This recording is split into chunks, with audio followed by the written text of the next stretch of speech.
Welcome to the Fit Vegan Podcast, the show where we help you optimize your health, fitness, and mindset on a whole food, plant-based lifestyle. My name is Maxime. I am a former triathlete, powerlifter, bodybuilder, and basketball player, and I've been vegan for over 9 years. I'm also the founder and CEO of Fit Vegan Coaching, which has helped over 500 vegans from 20 different countries to completely transform their bodies and their health. I'm excited for you to hear today's episode. Let's get into the show. All right. Good morning, everyone, and welcome to another episode of the Fit Vegan Podcast. Today, I have some special announcement, and I'm also joined by Dr. Laurie Marbas. Laurie, how are you doing today? I'm good. How are you? Good. Excited to be recording with you today. I am excited to be here. I'm very excited to be here. Yeah, it feels weird to start a podcast after we spoke for 1 hour. So for people listening, we're supposed to start recording an hour ago, but just so many great exchanges of ideas of all right, we're recording 1 hour after we started. It's all good. Those are the most enjoyable conversations. So Yeah, absolutely. And so for the people listening, we have a special announcement. I'm very excited and feel very grateful for that we're going to have Dr. Laurie Marbas join our Fit Vegan team. Awesome. Yeah, and I'm so excited to be a part of it and really looking forward to see where this grows and taking care of your clients. And yeah, it's just going to be wonderful to add one more additional avenue for people to find health through, plant-based diet and exercise, and, taking care of people is such a joy. It'll be fun to work with you guys and see what happens. Yeah, same here. And so just for the people listening or the current members listening, we're going to start offering blood work at the beginning and a consultation with Dr. Laurie at the beginning of the program. That way we can get from those results, if there's any deficiencies, we can tweak and modify your nutrition to help you fill those deficiencies. And we're going to do another blood work at the end of the program to see kind of where your body is at and make any necessary adjustments. So very excited to offer that because that's going to help us obviously optimize what we're doing for nutrition for our members. And then with your expertise, with our nutritionist, Sarah, I think it's going to be just a killer combo for the members. Yeah, no, all they have to do is do the work, right? So they do the work and just, what I found is that people who really engage and listen and understand and know that they're a team here to help you. And then of course it's just a journey, right? So you'll have something happen along the way, but as long as you just make the decision just to get back on the horse and follow through. But yeah, like you said, the nutrition piece is so key, but there's some things sometimes people don't know, like your thyroid or, maybe they're anemic because they have heavy periods, or maybe they've gone, really extreme and removed all iodine resources, right? So there's a lot of different things that can occur, and maybe they're having some weird symptoms and they're worried about different things. That's where I can come in and really evaluate, make those suggestions, like you said, to Sarah and some other things. And then at the end, and of course, I'm always available if you need to in the middle, because you become a patient of mine. And at the end, repeating that lab and really seeing where you're at. But the really fun piece is looking at blood sugars improve and cholesterol improves. And we talk about all those different things and happy to answer any questions that they might have. It's a fun thing. So it's nice for me as a doctor to say, okay, here's your blood work. I tell you what to do. But then you guys are in there with the coaching, the move. And then, so it's really nice on my side too, because I feel like what I do is going to be amplified as well. Yeah. So we're going to make sure they stick to it. Exactly. I was like, okay, you guys get the hard work. I get the fun work. It's like, hey, look what happened after working with these guys. So yeah, it'll be good. Yeah. Very excited to see the results and for members to see the results, because I wish we would have done that so much earlier, but we didn't know each other. But I wish we had it earlier because we had so many crazy transformations throughout the years that I'm like, I wonder internally what that shifted for them, right? Because we had like Matt who dropped 74 pounds and, he loved to run, could run because there's just so much weight. It was like 260 or something like that. And then lost a ton of weight. He got skin surgery, I think like a few months ago to remove the excess skin because he lost so much weight. But I'm like, I would love to know the blood work like he had before and like after, like how much did that increase his lifespan, right? Like what a difference did it make in his body with, again, his cholesterol, his blood pressure, and all his markers. Absolutely. Yeah, because weight, like you said, is just one biometric that we consider. but also you think about inflammation, right? Because all of that Yeah. excess weight and inflammation, and that's really the basis of a lot of chronic disease. So, of course, the eating and shifting and moving your body and losing that weight. I mean, the diet is so anti-inflammatory. Just seeing the inflammation improve so dramatically and quickly. And I'm sure you've seen this patients, I say patients, your clients, joint pains and discomfort, things just suddenly Yeah. disappear. And that's within days typically. So those are the fun things to measure. And I don't think that's part of the things we're gonna be offering, but if ever we could always add stuff if someone wanted to do something different, that's not a problem. But inflammatory markers and seeing where those end and change, that's pretty cool too. But even, for example, even what we do check, for example, like a white blood cell count, right? So many Yeah. times if you're obese, you'll see this really high, even though quote unquote it's in the normal range. A lot of doctors just ignore that. But when you look at my plant-based folks, man, and they've been plant-based for a while and they've lost weight, and so that white cell count drops, and sometimes it'll drop outside of normal low, so anywhere between 2.5 and 4. And it's just because there's so much good things going on that there's no inflammation. So I feel like there should be labs just for plant-based folks. Yeah. And then of course B12 and make sure all that's yeah. So there's so many things. The conversation will be rich. I'm sure with every appointment that I see your folks with, but yeah, it's good stuff.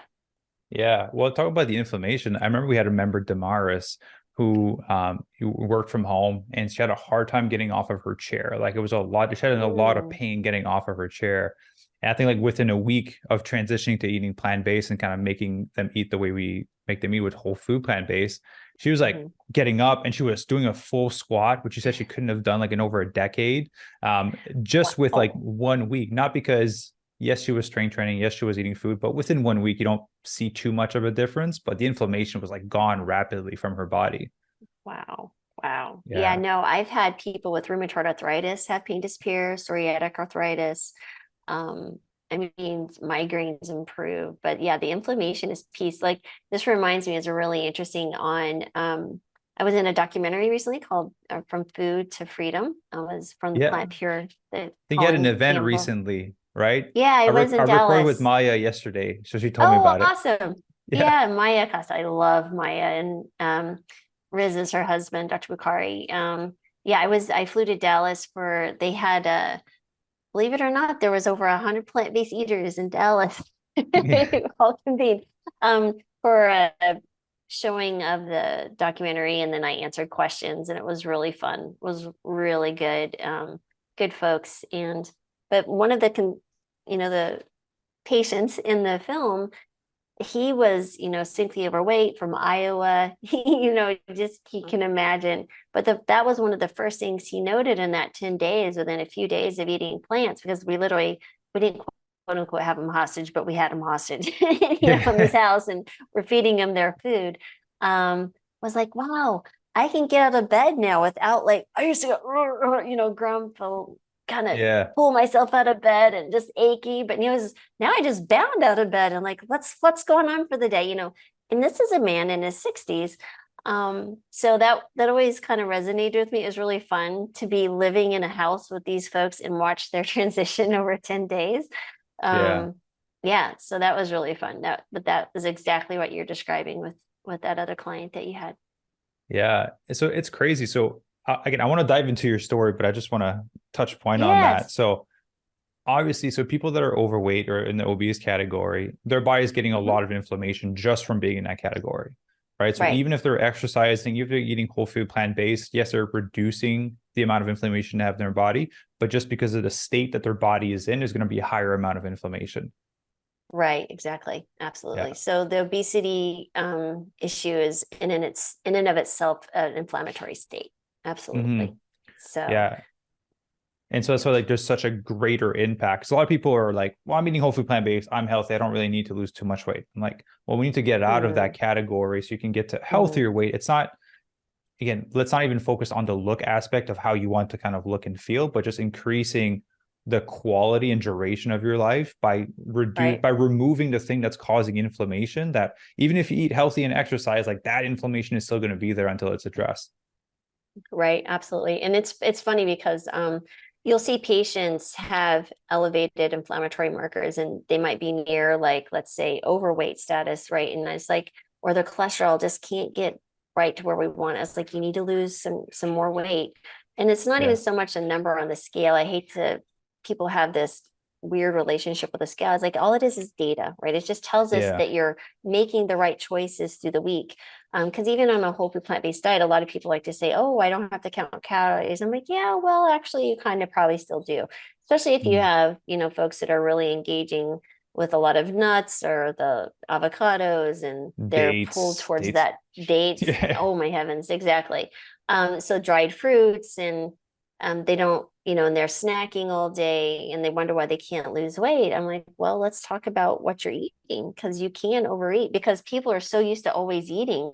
They've Yeah. forgotten what it's like, the real hunger cues, right? They've lost that intuition with their body and then Yeah. just being mindful of what's going in their mouth because food is so available everywhere we go. But Yeah. yeah, There's a so numbness. even it is numbness, that's a great word. Yeah, no, numbness is a good word. But yeah, it's just I push people try to get there and BMI, like you said, especially you would know, dealing with body composition is a little bit not the best, but it's I'm it's technically better. It's overweight. I'm technically overweight, exactly, right? Yeah. exactly. So I would have people like when I was in the Air Force, right? We would have big, lean guys that were like considered significantly overweight, but I'm like, there's nothing overweight about you. You just have muscles. So this is Yeah. just used to. But for the majority of the normal population, a BMI is a reasonable thing to utilize. And, I try to get them closer to that 22 mark is the high normal, just because that's where I start seeing really normalization of the biometrics and the metabolic factors. Yeah, like their blood sugars and cholesterol and things like that. And then even still, sometimes there's some genetic factors or something that someone's cholesterol will remain elevated. But for the majority, that's where you really start seeing the huge shifts. Yeah. Well, I love what you said about the number on the scale just being data, right? There is Yeah. that weird attachment in our society that people have to a number on the scale. And it's Mhm. most people think that they don't have that.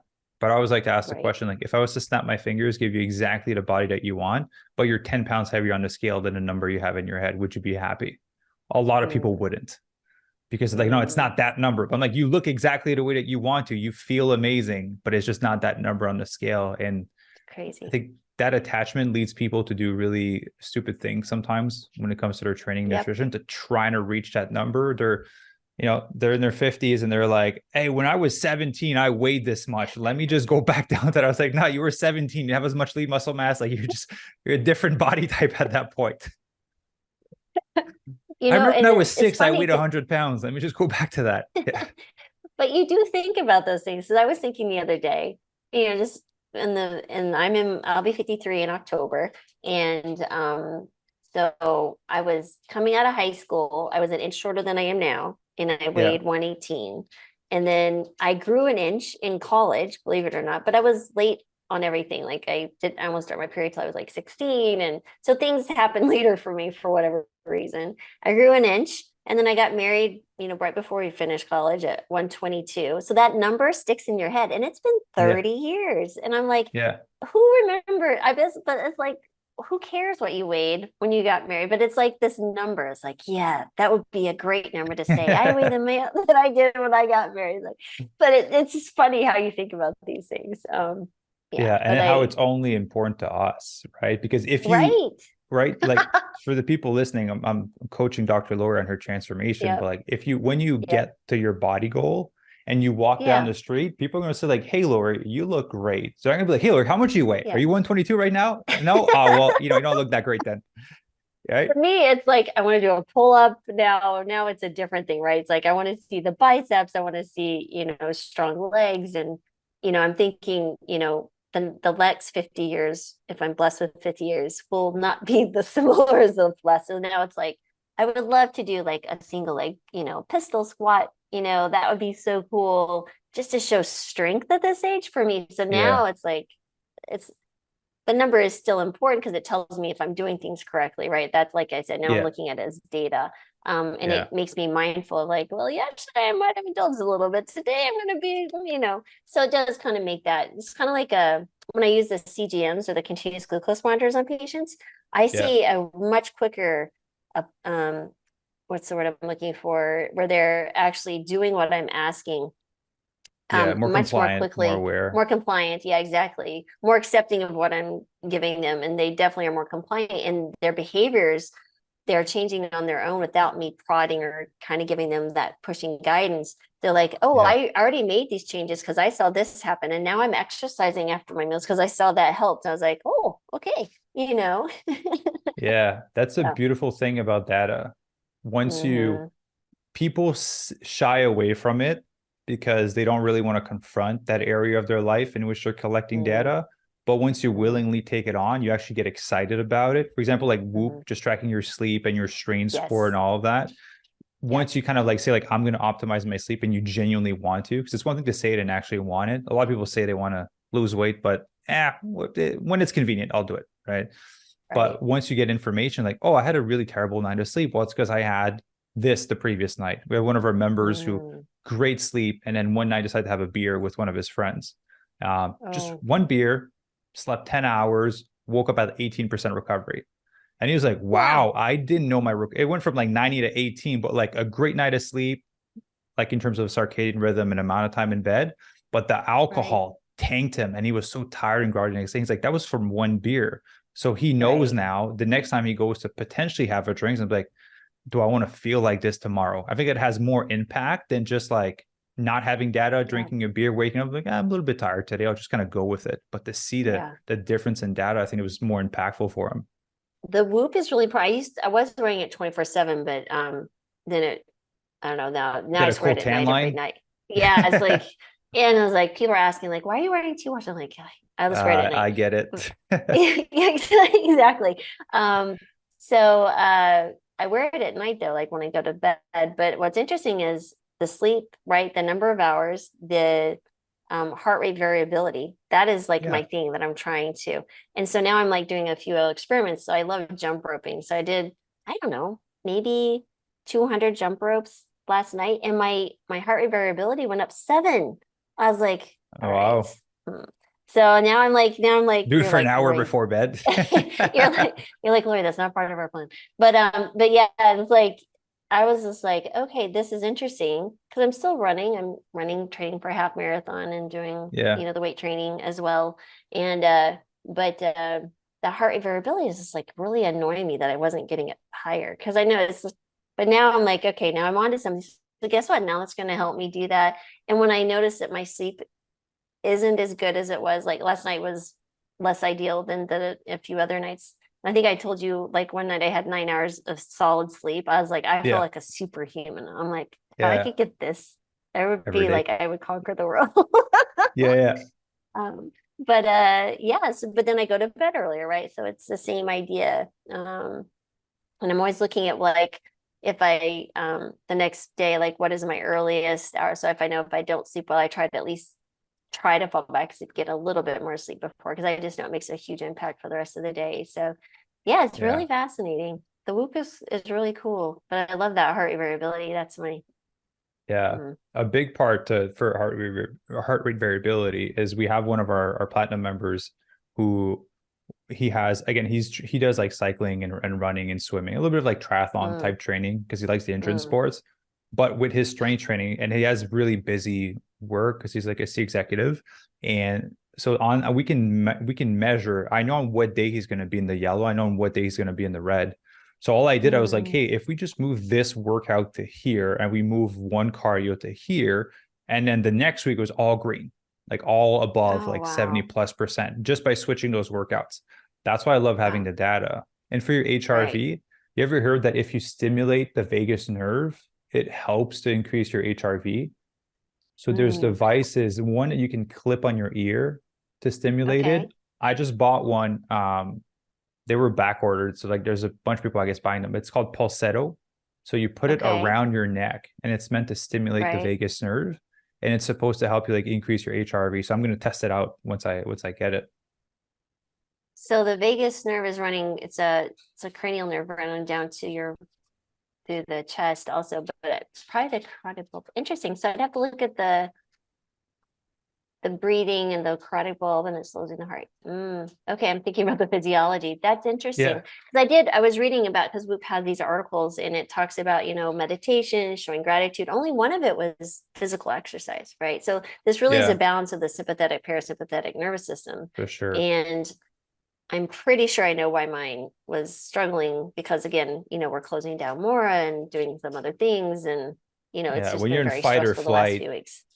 when you're fight or flight, Constantly that waking, stressors thinking there. things. Yeah. hmm Right. Yep.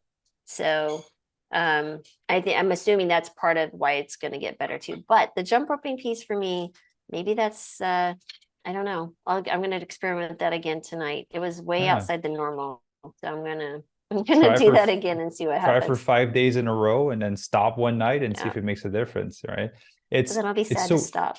yeah, it's so interesting to see what affects your sleep, the quality of your sleep, your HRV, your Yeah. resting heart rate, because people don't think of this, but that fight or flight, that emotional, that psychological stressor can beat you up Mhm. as much as a really hard workout did.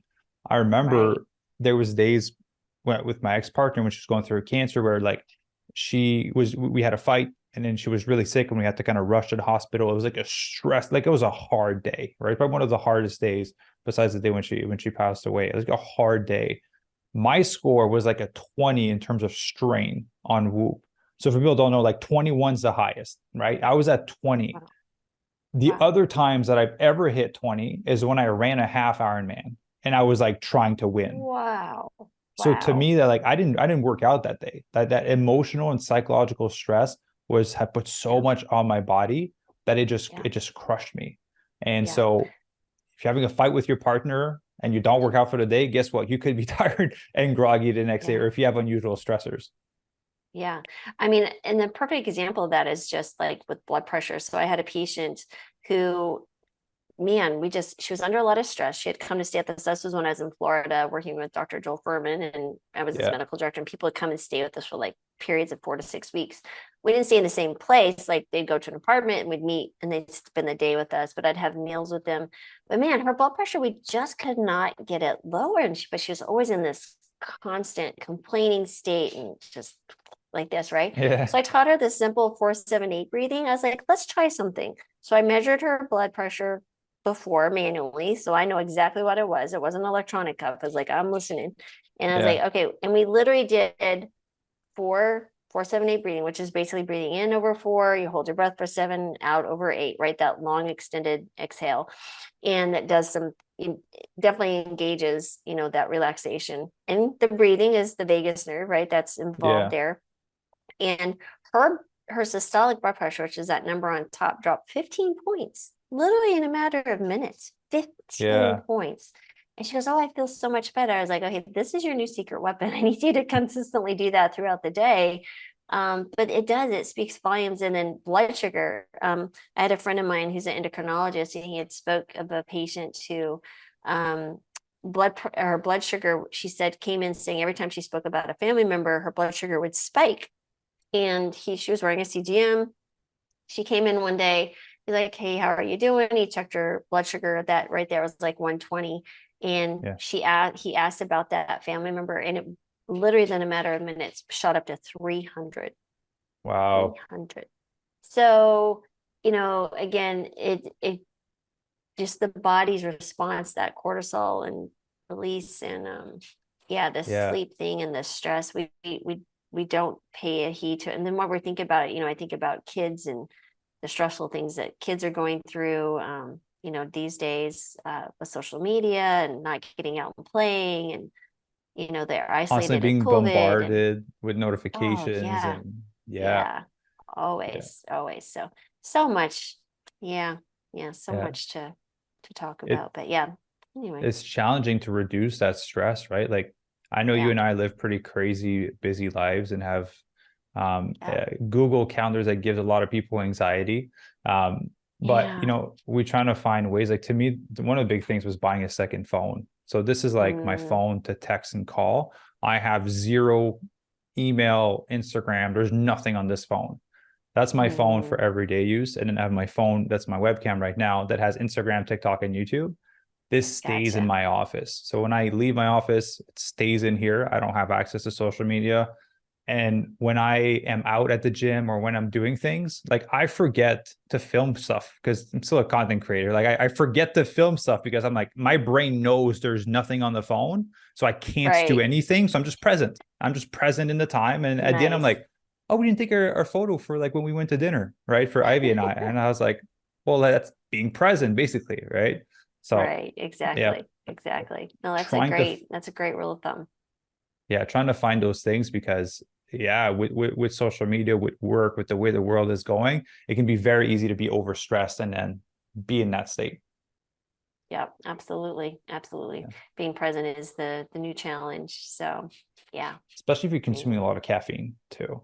That makes it like Right. that's rough. I know you mentioned you Yeah. love tea. Do you drink coffee as well? No, Okay, never have drink cool. coffee. I never like the flavor. I like the smell. But Yes. yeah, I try to keep my and I have played around with that. I try to keep my tea to before noon. So Yeah. by the time I'm bed that it's out of my system. Out. But so then it's like the seltzer waters and water and just water Yeah. after that. Or herbal tea if I want something like that.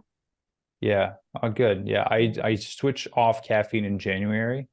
And then so Mm, now it's just one chai tea in the morning. And then yeah, mm, stop drinking it by like 8 a.m. and then nothing else for the rest of mm, the day. Huge game mm. changer in terms of like my HRV, stress response, and overall Yep. anxiety from drinking caffeine. You don't Yeah. feel it until you cut it out and you're trying to bring it back in. It's just Mm. like it's a panic attack in a cup, basically.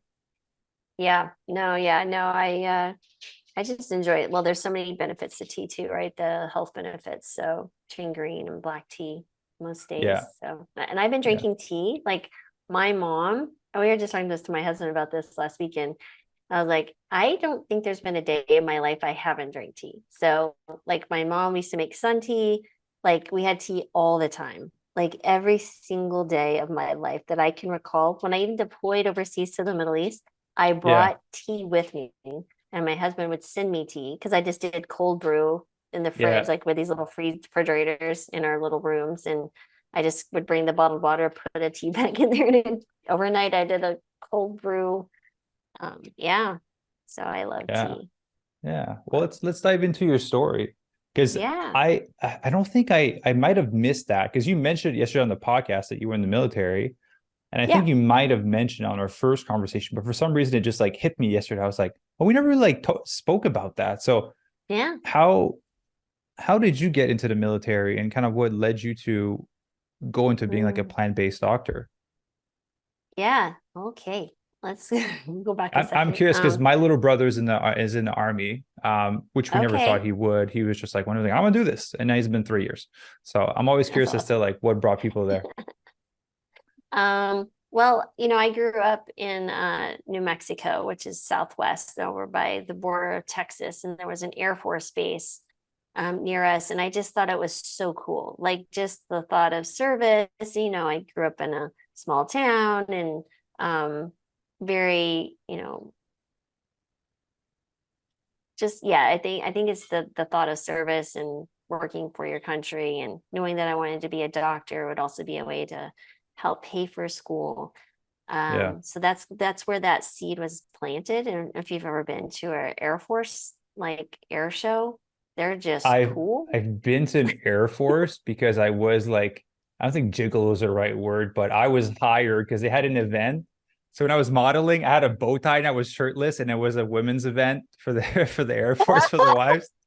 So I was back in my modeling days. So yes, I have been on an Air Force. That's so funny.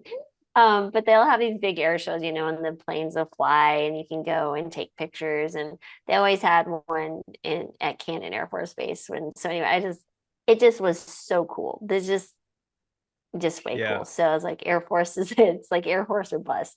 Um, and so that's kind of how. And the reason I wanted to be a doctor was because my sister, when she was little, she was born. So she has a kidney and then the bladder, and there was the ureter there between it was kinked, and so she was sick for the first few mm, years of her life, and we didn't have insurance. We didn't have a lot of money. We were really struggled financially, my folks did. And so we had poor healthcare. And finally, there was a urologist that she kept having bladder infections and different things. And they did surgery in Clovis. And I met him actually for the first time this summer. I actually wrote about this urologist, and I'll explain that here in a second. It was really cool. But anyway, he did the surgery, and she went from being a sickly little person to, what a normal running around rambunctious world should be. And I was like, I was 10 at the time. I was like, man, that's what I want to do. I want to be a doctor who does that. That's cool. And I loved hospitals. I thought they smelled cool. I thought they looked cool. I just wanted like the beeping noises were like so intriguing. I was like, it's just not normal 10-year-old. Anyway, that was a doc there, and Dr. Alan Haynes. And I had been to Texas I did a grand rounds this summer back in Lubbock, Texas, where I went to medical school. And just anyway, speaking to my prior program director, and he mentioned a Dr. Haynes. And I was like, is that the same Dr. Haynes who was in Clovis, New Mexico, like 40 some odd years ago? He goes, yeah. I was like, Dr. Alan Haynes, urologist. He goes, yeah. He's like, I wrote about him on my application for medical school. He goes, really? Would you like to meet him? I'm like, you're kidding me. So, because he never knew that he inspired me to be a doctor. So I met him, and I was talking to him about, the story, and he started crying, and I was tearing up. And, here it is. He goes, he actually remembered my sister's case. And anyway, so it was just really cool to have that opportunity. But anyway, so going on, went to medical school. I went to college and met my husband. We got married, and then I stayed home for 6 years, had 3 kids. So Emily was 5, first day of kindergarten, and I started medical school the same day. And the boys were 3 and 10 months old. And then went into family medicine and the Air Force for 4 years after residency. I was stationed at Langley Air Force Base in Virginia. And that's how I was in the Air Force. And then after we got out of the Air Force, I did 4 years. I couldn't get deployed anymore. Just didn't have it in me. Because my husband was also active duty for a period of almost 8 years, 7.5 years before me. So we were military family. They lived all around the country. And so I went to Colorado because we love Colorado. And I was in Rifle, Colorado. And this is kind of my plant-based story is I had a patient come in to see me one day, and she goes, this is in 2012. And she's like, Dr. Marvis, meat and dairy upset my stomach. I was like, okay, stop eating meat and dairy and come back in a month. And we'll just, I was thinking add things back in and see kind of what it was. And didn't think much of it, but I knew there was plenty of food that she could eat otherwise. Right. Luckily for us being, where we didn't have a lot of resources growing up, we grew a lot of our food, and we didn't have a lot of meat. We definitely had more dairy, but we grew our own food. We had tons of beans, like beans. Didn't have processed foods because my mom's like, I ain't paying for box cereals. I'm not paying for chips and all that. Like we literally ate very clean. And so fully aware that she didn't need, meat and dairy to sustain herself. She came back in 30 days, brought her daughter with her, who was 16 at that point, and had her miss school for this appointment, which was really odd to me. And I was like, what did this kid do, right, to need to come to her mom's appointment? And she said, well, tell Dr. Marvis what you did. And she goes, well, I wanted to support my mom, right? Because we had 2 grocery stores in Rifle, Colorado. Okay, it's in the middle of the Rockies. It's named after a gun. There ain't no vegan restaurants in 2012 in Rifle, Colorado. And so you have 2 grocery stores. There's a Walmart and another one. And so basically, she said we cooked at home, and I felt so good. I stopped 2 attention deficit disorder. She goes, I stopped my 2 ADD meds, the attention deficit disorder meds. And she goes, I feel amazing. And I'm like, really? I was like, that's amazing. And her mom looked at me, and not out of frustration, but, kind of in frustration, just not angry, but she certainly had this really serious tone, was like, yeah, why was she able to do that? Like, why didn't you doctors tell me that that's all I had to do was change this kid's diet and she wouldn't need these medications with serious, potential serious complications or side effects. And I was Yeah. like, I don't know, but that's the coolest thing I've ever heard. And so we just started talking about what they were doing and eating. And it was basically plants. It's like this slow, the dimmer switches that you turn on the light in the Yeah. living room or a light room. Literally, that's what was happening. It's like, here comes the dimmer switch and it's coming on. It's like, it slowly started percolating. I was like, oh, this is a plant-based diet. And they're like, yes, because that's what you said to do. I was like, okay. So then, the moment I step out of that room, I Google, like we all do. I did ADD and a plant-based diet. And the first book that came up was T. Colin Campbell's book, The China Study. It's kind of fun that I ended up being in a documentary with him and his son and his wife. It was just really fun. But anyway, it came from Amazon, read it in 2 days. I literally remember sitting on the floor in our bedroom and I'm just reading through these pages and my husband would walk by and I go, look, they're turning off cancer with plants. And he's like, okay. Little did he know what was coming down the pipeline for him. And Yeah. And the whole family. and the whole family who were 13, 15, and 18 at that time. And so I was like floored. And I was like, I knew that I needed to make my own changes. And so I was contemplating personally how to do that. And, I was diagnosed with hypothyroidism when Jonathan was born, my middle one, and had been on, that's the only medication. I didn't have weight issues. My cholesterol was always good. I mean, I was always active. We did Yeah. seriously, we did Tough Mudders up 11,000 feet, and just ran half marathons and all these things. Like I was active, very good. Yeah. But there's another piece to that thyroid piece here in a second. But anyway, I had another patient come in 2 weeks later as I was trying to figure out how to do this in practice and do it myself. And, like, how am I going to bring this home? And she had lupus. So lupus is an autoimmune disease. It can be terminal. Yeah. It's a very serious illness. And this patient was younger than me at that time. And she had been diagnosed maybe 2 or 3 years earlier. She had all sorts of issues, but she was on 12 different medications, seven of, well, I'll get to that in a second, but she had 12 medications. She was 50 pounds overweight, chronic migraines. She was on high doses of steroids to suppress the immune system. She was on methotrexate, which is another immune suppressant. And she came in complaining of migraines and not sure she could keep working. I was like, wow, I don't think there's anything else we can do medically, at least from a family Yeah. practice standpoint, maybe a rheumatologist, but nothing that I could do for her immediately to relieve her suffering. Because at the end of the day, that's what doctors feel burdened to do, is relieve suffering and quickly, right? So Yeah. that's honestly, I think, where we get so addicted, writing just more scripts and trying to help and get to the Yeah. next patient. But so I was like, I can't do much more with my prescription pad, but how about we change what's on the end of your fork? And I kind of told her a little bit about what I was reading and the story about the other patient. And, the inflammation is improving, I hear, when I'm reading through the different things. She was like, I said, I only know like 2 weeks worth of information. I'm very new at this. Would you Yeah. mind trying this plant-based diet? She goes, I'll try anything. And the most amazing thing happened. We measured her CRP, which are inflammatory markers. And that day it was 3 times high normal.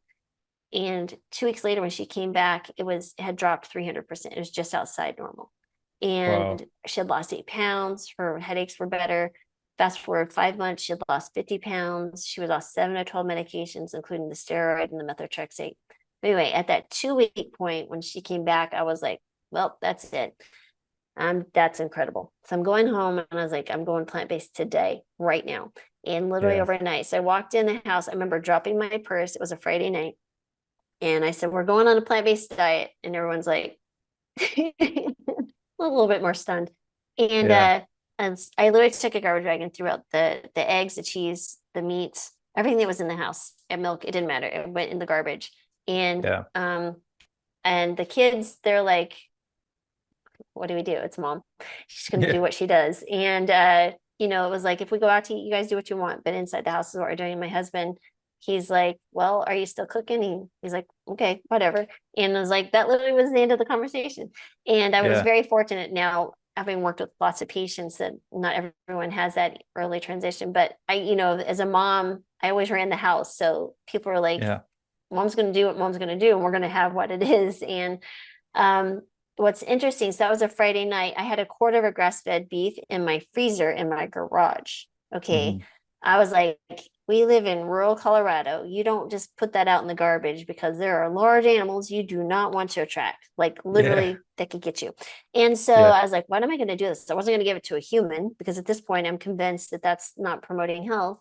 So it's like, maybe I donate it to an animal shelter or something. I don't know. I was trying to think of ideas. Well, Sunday came, we went to church, we came back. So this freezer had died somewhere in that weekend, and literally we were gone for like 3 hours. There was nothing when we left, but then when we came back, like the juices of the Uh, meat and everything, and the smell and the stench literally was just running down the garage door as we opened it. And my husband's like, if you had not been with me, I could have sworn you had unplugged it. I was like, nope, that is, I believe God saying, Laurie, this is it, and that we're done. I was like, and we're done. And I haven't eaten meat or dairy since, not at least intentionally. I don't know, something yeah. might have slipped in there, but it's been 11 years. And my husband went on to lose 70 pounds. The kids, Emily went off to college. She did her own journey. She's definitely plant-based now. I think she on occasion will have cheese, but she's learning that doesn't do well with her GI. And Jonathan, he's like plant-based because he's like, it's for health. And also Emily is really convinced on the climate piece, right? So, and then Gabe, my youngest, he is my ethical vegan, if ever, right? He wants to date vegan. he's like into the ethical, and they're all active, and it's really cool. I just yeah, it's just been really fun. And then I went on from there and had all sorts of adventures in the plant-based world. So that is how I found a plant-based diet.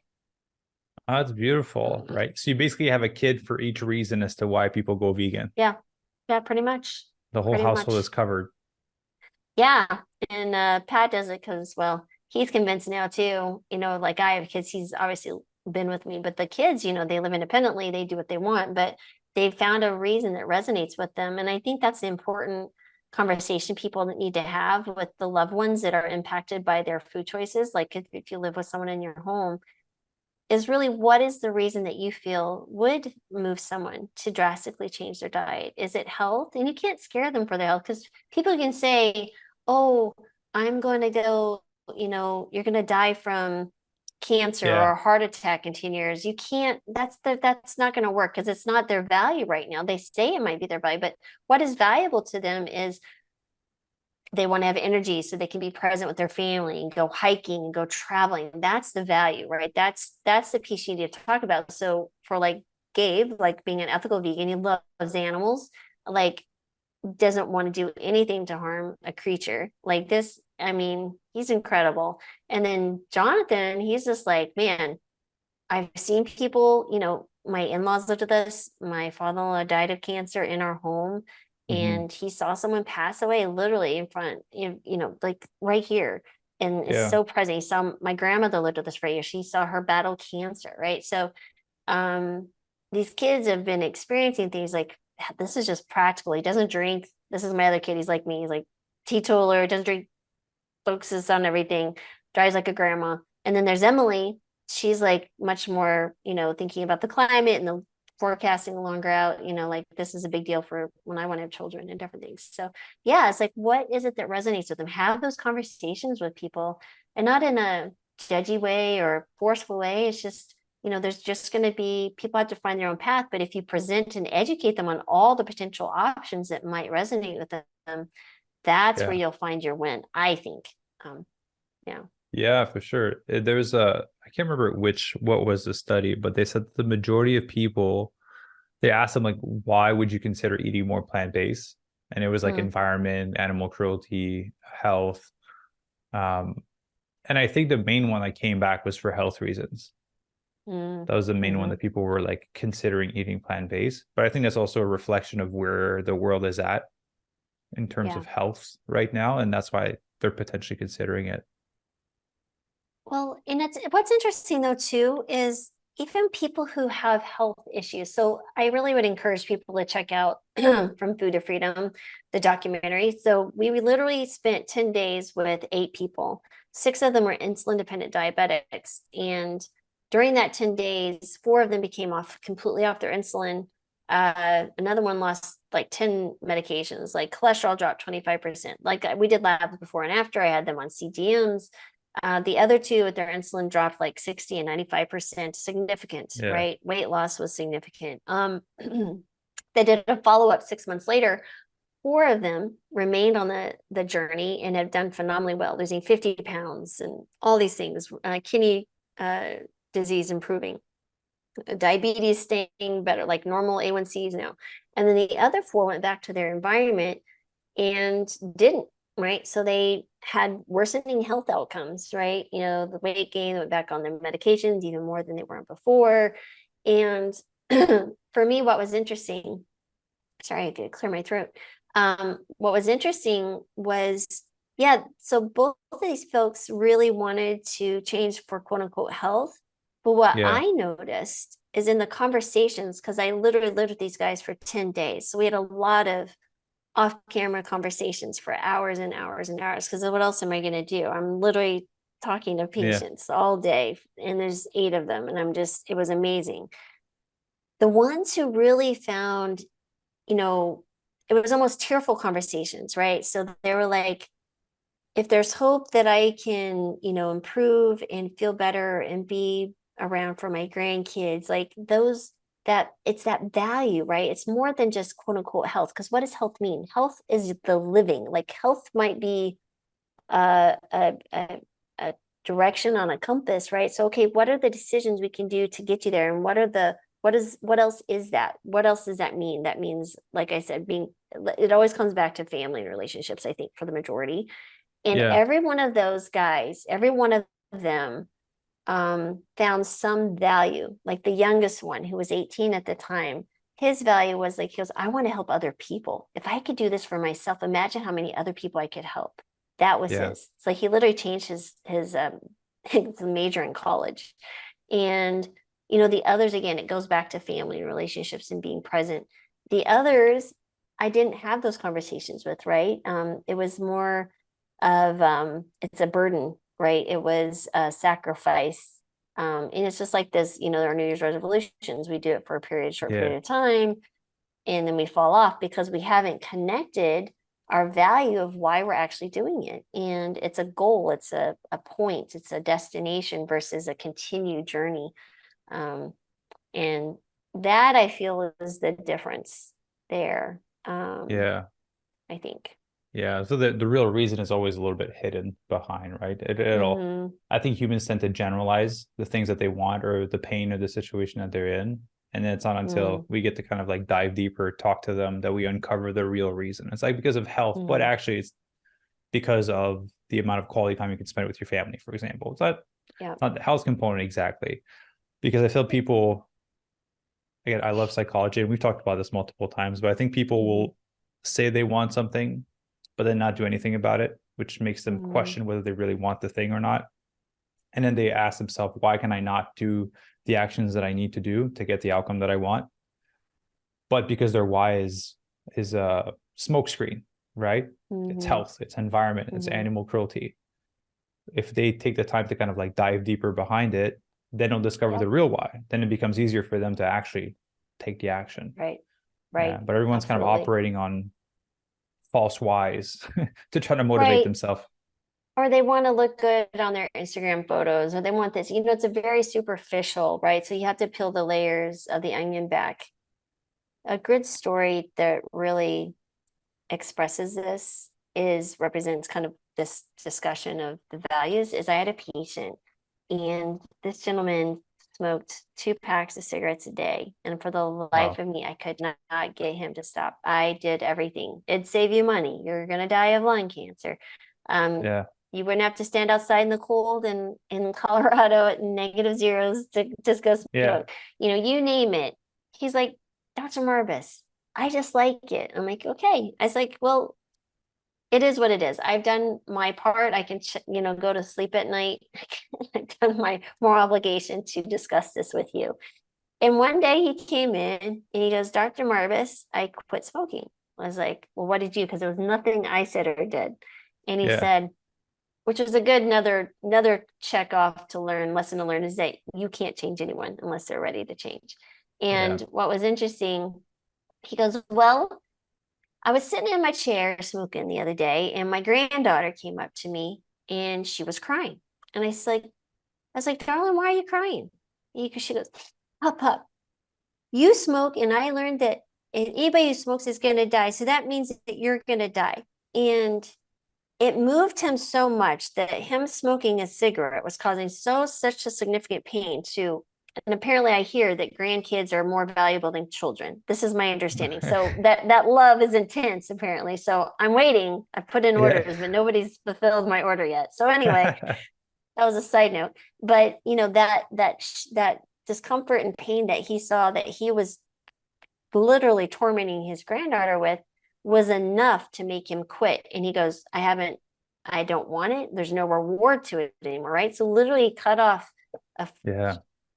40-year habit literally in one instant because something was more valuable and for him than just the enjoyment of the cigarette. And that's nicotine. And nicotine is one of the hardest things to quit. But anyway, Yeah. that resonates so deeply with me. And I share that story a lot because I need patients to understand that's what we need to find so that when you get to that really hard moment, when your motivation's low and you're going to have to work a little bit harder to do something or make a different decision, that you can reflect back on that and take a moment to be mindful. And it's like, what decision do I want to make here? And that's where I find that people have better success long term. Anyway. Yeah. Um, as you were sharing a story about smoking, I'm studying Tony Robbins' work and some of his courses and certifications. And there was one story where they talked about a man that was smoking, and people don't change unless there's enough pain. So for this patient, right, there was a deep attachment to his grandkids, and there was like that emotional pain because the appeal of, I don't think it was the appeal of living longer. It was the pain that he was causing to her that made him feel so much pain. But it speaks to the power of humans' brain and how long it takes to change. It just takes an instant to just decide that's it. Right. And then you can stop a hard habit like smoking, drinking coffee, drinking alcohol, starting to exercise, whatever it may be. Right. What Tony did in that, I think it was in one of his events, I think maybe he told that story, but he had one guy that couldn't stop smoking. And so what he did is he locked up in a room with him. And then he's like, I want you to light a cigarette and smoke it. And he's like, and I want you to light another cigarette and smoke it. And he made him like smoke like 10 cigarettes at once and like puff, puff, puff, puff. He was like, smoke more, smoke more. He was in his face yelling and screaming. And the guy was like scared, trying to like smoke all his cigarettes. And he was like, I don't want to smoke anymore. He's like, great, then stop. And the guy never smoked again after. But he caused pain, right? That was the whole purpose of that thing. But people, it's hard to do on your own. You need to have a lot of self-control to be able to self-impose pain, to have that experience for yourself, to not make those habits anymore. To me, like I've gotten to a place where I look for them if I can create them. So one of them, I think I don't know if I share this with you, but I've been biting my nails since I was a kid. Always bit my nails, and I have full blown nails now. I haven't bitten my nails in a few months now. But I was like, how can I create pain? Because I was like, I know I bite my nails and whatever, they don't look that great, but who cares?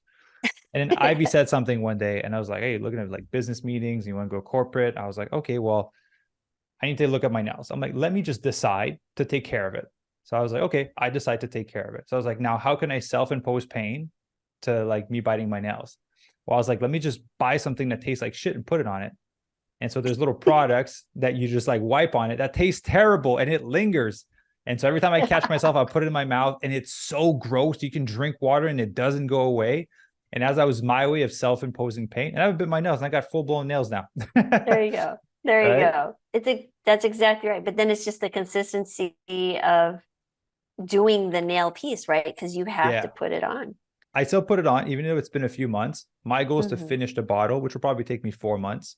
But that's the whole point, is if you just do it for 1 week, it's great. But then as soon as you're stressed or anxious, more likely to kind of bite your nails. And so it's like you have to do it for a long enough of a period of time to self-impose that pain, depending on what the behavior is that they want to change. Right? Like biting your nails is more accessible than like smoking your cigarette. Like you can't do that inside anymore. You have to go outside. There's a lot of steps to it.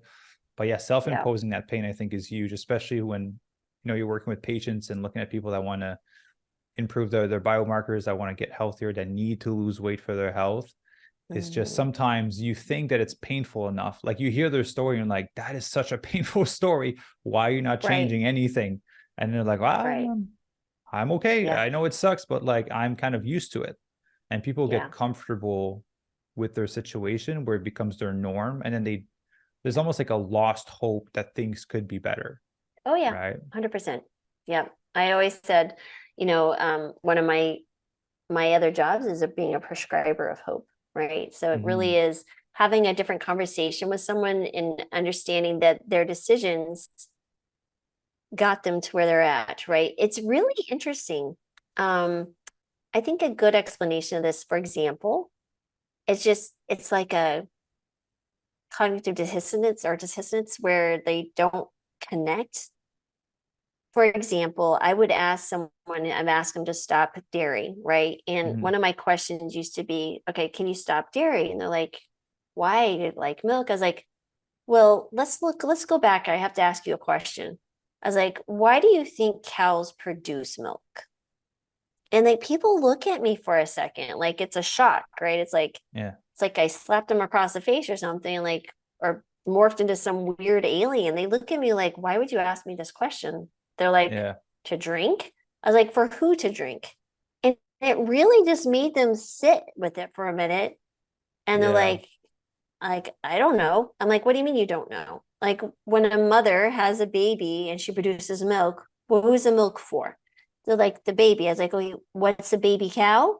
I was a calf. They're like, Yeah. oh, well, yeah. I was like, we're not baby cows. Like that's this sudden like realization. And it's the Yeah. same idea like when someone has diabetes or they're overweight or high blood pressure and they're struggling and whatever. Like, listen, these decisions that you've made, I'm not blaming you for these decisions. We live in an environment, it's really easy to make unhealthy decisions, right? We're actually Yeah. primed and forced, many times, sometimes that's all we have available to us.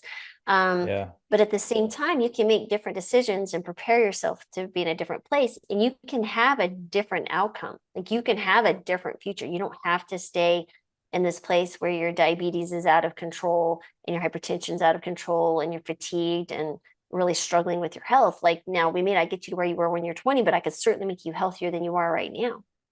Yeah. And nobody has these conversations with them, right? Nobody sits down and says, okay, let's talk about personal responsibility and looking at how your decisions have got you here and how now you can make different decisions and get somewhere else and change the trajectory of your life. And, then I'm like, tell me what it would be if you didn't feel bad or exhausted. Where would you be if you had optimal health? What would you be doing today instead of sitting here talking to me? What would you Yeah. want to do in a week and 6 months and a year? And sometimes it's as simple as I'd like to sit in an airplane seat without the extension, right? Yeah. Or maybe it's I want to be able to walk my daughter down the aisle without pain and stand there and give her away, or yeah. So those are the kind of tougher conversations, but it's a fascinating thing. This three little pound organ between our ears. I love Yeah. it. It's complex, and it's Yeah. basically like through your line of questioning, it made me think of like you just remove them from the hypnotization effect of marketing of the dairy and kind of like meat industry, basically, right? They're like, oh Yeah. wait, I just woke up from like Yes. this state that I was in, and now I'm realizing how silly it is for me to drink this thing. You know, Right. Tony always says, when you're in a state of confusion, that's when breakthroughs happen. Mm, But you can't be in a state of confusion if you're always exposed to the same information, having the same amount of same level of conversation that you're used to having. You have to be exposed to new information, new perspective, new ways of doing things to be able to be mm-hmm, in a state of confusion where you start to question things. Most people mm-hmm, don't question their knowledge, don't question their way of doing, they don't question their habits, the things that they do on a daily basis or decisions that they make. And then that's right. why they get stuck, because they're not open to questioning it, because it hurts. It Yeah. hurts to question that potentially you've been doing something harmful to your body for decades. Right. But the other pieces is they ask the wrong questions, right? So I think people it's can beat subconsciously themselves. purposeful so that they don't get to the point I where they don't have to realize they were wrong. I don't know. I think sometimes people don't know how to ask the right question, or they weren't taught that they can ask different questions. Right. Yeah. So if all you've ever been given is a language of you're stupid and not smart and you'll never succeed, you never think to maybe question, maybe I'm not stupid. Let me think about that. How can I prove to myself that I'm not, right? Until someone is an example to them and asks them questions or tells them, no, you don't have to. It's kind of like, I don't know if it was you that I was speaking to this about, but someone is Carol Dweck, right? In the growth mindset work that she's done. I And believe it was with there me on was that a, last call. yeah, it was like that study, right? That she did. And the one thing that stands in that book to me was a fourth grader, and they did two cohorts, and one they shot, this is how you study, and the other one they did, this is how you study plus growth mindset training. And the fourth graders suddenly asked them, it's like, wow, you mean I don't have to be stupid anymore? Mind-boggling to me. And I was like, yes, that's it. That's the question I needed people to understand. And I had another patient who had had severe eczema since birth, like 3 weeks old. Mom, I saw the little girl when she was 8, and mom's like, we've been to three dermatologists. They won't provide any more medications, topical. They've done oral steroids. It was severe. It was like, this poor kid, I mean, she didn't want to wear like little shorts and stuff because her legs were so, like, it looked like alligator skin, like it was dried and cracked and painful in large areas. And I was like, we need to talk about changing your diet. And so I spoke to them, and I had that exact conversation. I asked them about who produces milk. And the little girl was really interesting. The moment I asked her who was the milk for, she goes, the baby cow. And I was like, okay, kids get it, right? Because they haven't been so marketed to. And I was like, exactly. I was like, are you a baby cow? She goes, I'm not a baby cow. I was like, okay, let's stop drinking milk. I was like, she's like, okay. I was like, Mom, there's soy milk, there's other alternatives, right? Within 3 weeks, completely cleared up after 8 years of suffering. 3 weeks. She also lost 5 pounds because of the inflammation. And she goes, Dr. Marbus, I tell people that when I don't drink, I was like, because I ain't a baby cow. I was like, you go, girl. And what was interesting, a year later, she's still doing well, right? So that was really interesting, because now you just ask different questions. So mom never thought to ask the question, why does she have it from the beginning? Like, why does this kid have it and others don't? Or like, what else can I do besides medications? Like, this is not right, right? And a lot of parents do ask different questions, but she just didn't know until someone's like, let's look at this differently. So it's an opportunity to educate. But yes, there's also people are very good at delusional thinking, and we think different stories and believe different stories because we're all fabricating some part of our story, right? That's just human nature. But it's just sitting back and understanding. That's why the content that you and I and everyone in the plant-based community is making is important, because then it's that exposure to look at things in a different way, right? Like, I just think of Cyrus with Mastering Diabetes, right? Same thing, like him going kind of like public and kind of doing all that with Robbie, like helped a ton of people that would have never even considered that they can consume fruits and carbohydrates and still be good with their diabetes. 100%. Right. But it goes to the educational piece, right? Because even doctors, if you ask doctors who promote a keto type diet, is like, tell me exactly what causes type 2 diabetes. They can't tell you. They'll just say insulin resistance, like what causes insulin resistance. These are physicians, right? These are healthcare professionals, and they don't understand lipotoxicity and saturated fats and how that can be so quickly reversed. I was like, let me tell you some of the stories, right? And I tell them about the lady that I had that on my first year going plant-based and quickly learned that I needed to pay attention to certain medications. She had to stop insulin at 60 units of insulin in 72 hours. I was like, okay, now I've got to pay attention. So, our society's, I could go an down interesting a really place. long rabbit hole. We have It's a hard a one. lot of work to do. Yes, we do. There's so much work to do. Oh my gosh. Well, Louis, I know we have you and I can genuinely speak for hours on end, because we've spoken for over 2 hours at this point. And I know we have to record for your show as well. So I just want to say a massive thank you for coming on the show, for providing value. I'm very excited to partner with you and be able to kind of support our members, and the new members are going to be coming in. And so for the people listening, I'll put all of Dr. Laurie's links down below, from the podcast, Instagram, to her website. If you want some more information on her, go show her some support. And Laurie, I always like to end the podcast with words of wisdom that you'd have for the audience. Words of wisdom. Thank you, by the way, for this. And I'm really excited to partner with you as well. I think the word of wisdom is always think about one thing, that we all have a superpower within us, and that's our curiosity. And don't be afraid to ask questions and poke the bear. That's either internal or external, and really think to find what is the most valuable thing you have and what you think in your life. And then how can you continually work and make every decision apart, leading back towards that value. And I think you can't go wrong. That's what I would start with. Yeah. Beautiful words of wisdom. So everyone, thank you very much for listening, and we'll see you guys in the next episode.